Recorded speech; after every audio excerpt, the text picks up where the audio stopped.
जिए लतीफ़, जिए शाह सचल सामी जी बोली। नौ न्यापो प्रोग्राम सां मां वीना श्रृंगी अव्हां जी ख़िदमत में हाज़ुर आहियां। नौ न्यापो सां जेके सिंधियत प्रेमी जुड़ियल आहिनि तिन जी साथ ऐं सहकार लाइ दिलि जी गहराइयुनि सां थोराइता आहियूं। अॼु जे अदबी गुलशन प्रोग्राम में पंहिंजी हिकु कविता पेश करे रही आहियां जंहिंजो उनवान आहे अखियुनि ॾिठो क़तल। इन जो अंग्रेज़ी तर्जुमो बि पेश करे रही आहियां। अंग्रेज़ी तर्जुमो डॉक्टर विनोद आसूदाणीअ कयो आहे। पहिरीं अव्हां जी ख़िदमत में पंहिंजी सिंधीअ में कविता पेश करे रही आहियां। अखियुनि ॾिठो क़तल।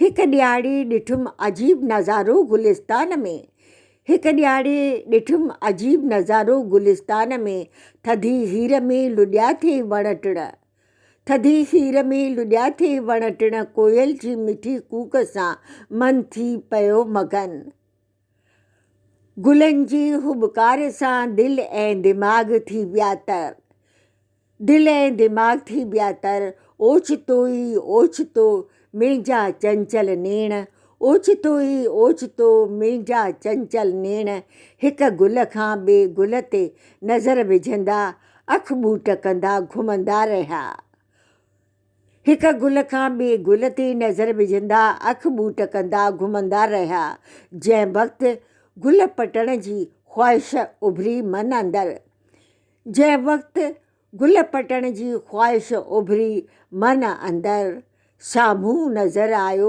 ज़ालिम निदोरो बोर्ड, साम्हूं नज़र आयो ज़ालिम निदोरो बोर्ड, जंहिं ते लिखियलु हो हिते गुल पटण जी सख़्त मना आहे, हिते गुल पटण जी सख़्त मना आहे, पर गुलिस्तान जी सूंहं ऐं थधी हीर माणण जी आ इजाज़त, दिली दिलि में गुल पटण जी हसरत खे दॿाए थी वियसि काइनात जे रंगनि में माणण में मगन, दिली दिलि में गुल पटण जी हसरत खे दॿाए थी वियसि काइनात जे रंगनि माणण में मगन, ओचितो ई ओचितो हिकु मस्तु भंवरो आयो घिड़ी गुलिस्तान में, चौतरफ़ गुलनि ते लामारा ॾींदे, चौतरफ़ गुलनि ते लामारा ॾींदे, वञी वेठो हिकु सफ़ेद गुल गुलाब ते, वञी वेठो हिकु सफ़ेद गुल गुलाब ते, ॾिसंदे ई ॾिसंदे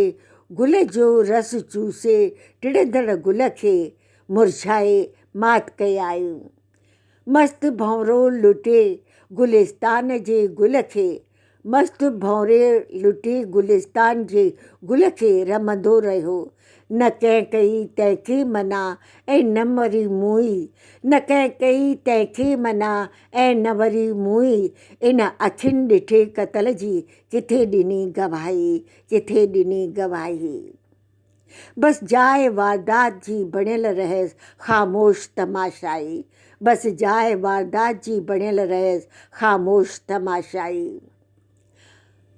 अव्हां जी ख़िदमत में अखियुनि ॾिठो क़तल इन उनवान तहत पंहिंजी सिंधीअ में कविता अव्हां जी ख़िदमत में पेश कई।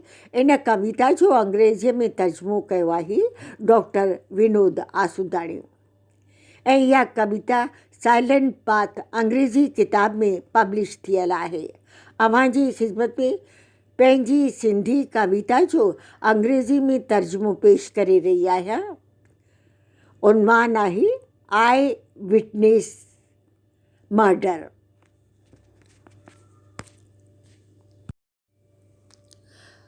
Eyes witness murder.